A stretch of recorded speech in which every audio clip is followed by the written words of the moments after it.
Viewers আসসালামু আলাইকুম। খাবার প্রতিদিনের পক্ষ থেকে আপনাদের জানাচ্ছি অনেক অনেক শুভেচ্ছা।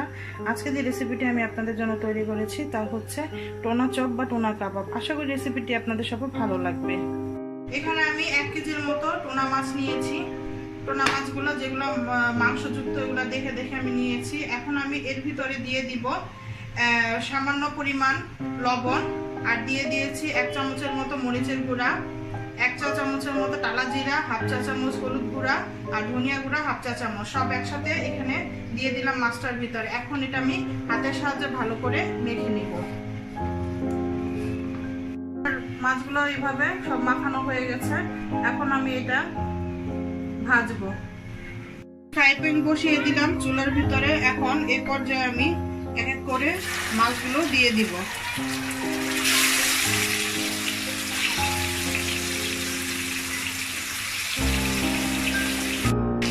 মাছগুলো এখন আমি এক এক করে সবগুলো দিয়ে দিলাম। এখন 1 পিঠ না হওয়া পর্যন্ত আমি মাছগুলো ভাজবো। 1 পিঠ হয়ে গেছে, এখন আমি উল্টিয়ে দিব, এরকম লাল করে ভেজে নিব।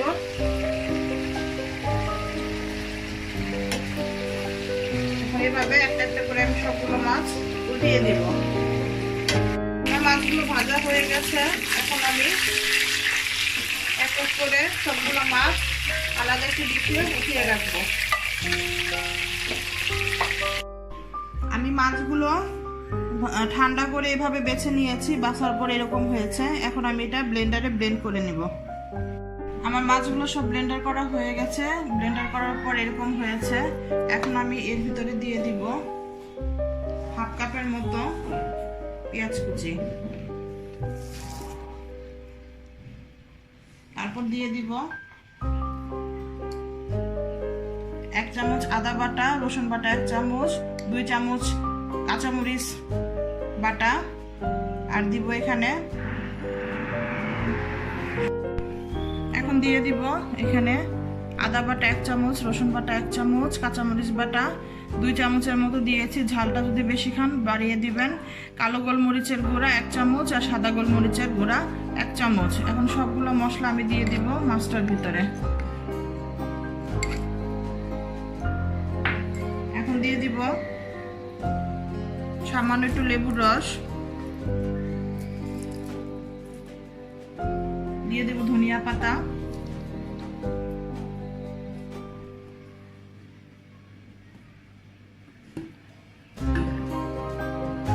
টেবিল চামচের মতো সয়া সস দিয়ে দিলাম।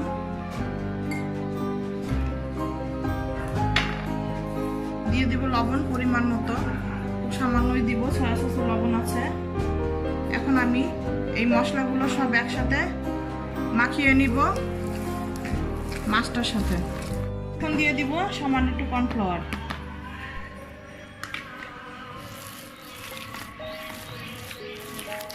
আমার মাছগুলো মাখানো হয়ে গেছে।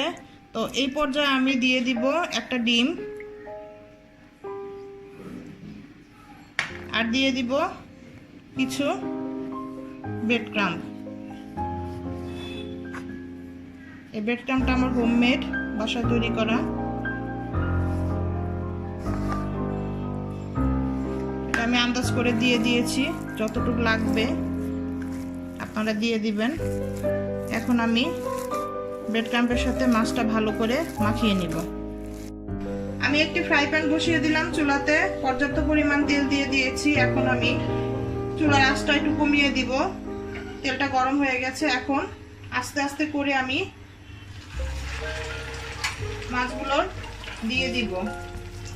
আপনারা যেমন ইচ্ছা সেইভাবে শেপ দিতে পারেন, কোনো সমস্যা নেই। আমি এরকম গোল গোল কাবাব শেপ দিয়ে দিচ্ছি। তো এক এক করে আমি এভাবে সবগুলো মাছ ছেড়ে দিই। আমার ভাজা এক সাইড হয়ে গেছে। আমি এখন উল্টিয়ে দেব, এরকম লাল করে ভেজে নিতে হবে।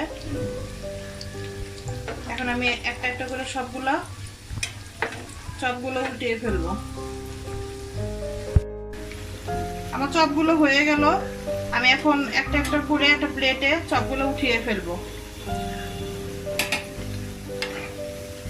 তো ফ্রেন্ডস, হয়ে গেল আমার টোনা কাবাব বা টোনা চপ। আশা করি রেসিপিটি আপনাদের ভালো লেগেছে। যদি ভালো লেগে থাকে তাহলে অবশ্যই আমাকে লাইক দিয়ে উৎসাহিত করবেন, কমেন্টস করবেন, প্রয়োজনে শেয়ার করবেন ফ্যামিলি অ্যান্ড ফ্রেন্ডসের সাথে। আমার চ্যানেলের আপডেট পেতে অবশ্যই সাবস্ক্রাইব করবেন, সাবস্ক্রাইবের পাশে বেল আইকন বাটনটি ক্লিক করবেন। আজকে এই পর্যন্তই, আল্লাহ হাফেজ।